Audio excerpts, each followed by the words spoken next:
Et voici quelle était la manière d'agir de ces sacrificateurs à l'égard du peuple. Lorsque quelqu'un offrait un sacrifice, le serviteur du sacrificateur arrivait au moment où l'on faisait cuire la chair, tenant à la main une fourchette à 3 dents. Il piquait dans la chaudière, dans le chaudron, dans la marmite ou dans le pot. Et tout ce que la fourchette amenait, le sacrificateur le prenait pour lui.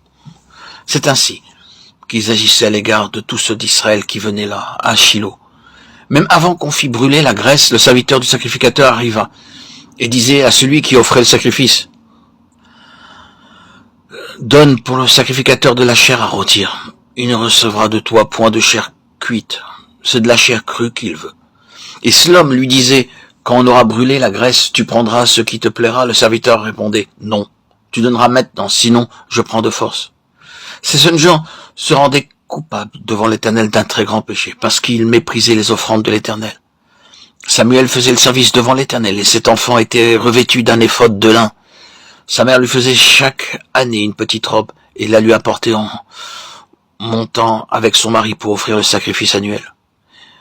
Élie bénit Elkana et sa femme en disant que l'Éternel te fasse avoir des enfants de cette femme pour remplacer celui qu'elle a prêté à l'Éternel. Et ils s'en retournèrent chez eux. Lorsque l'Éternel eut visité Anne, elle devint enceinte. Elle enfanta 3 fils et 2 filles. Et le jeune Samuel grandissait auprès de l'Éternel. Elle y était fort âgée, et il apprit comment ses fils agissaient à l'égard de tout Israël. Il apprit aussi qu'il couchait avec les femmes qui s'assemblaient à l'entrée de la tente d'assignation. Il leur dit: « Pourquoi faites-vous de telles choses? Car j'apprends de tout le peuple vos mauvaises actions.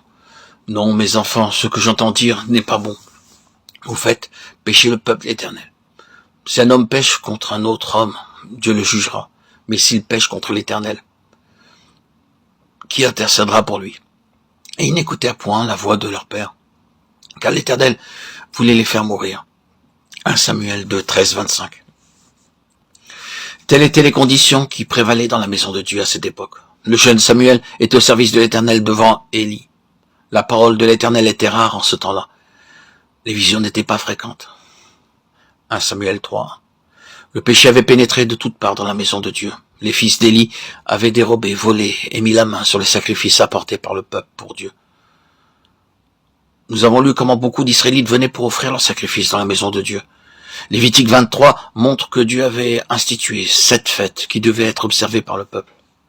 Mais ces fêtes n'étaient que des ombres annonçant les grands événements qui devaient arriver dans l'histoire spirituelle du peuple. La venue de notre Seigneur Jésus-Christ, qui allait changer le cours de l'histoire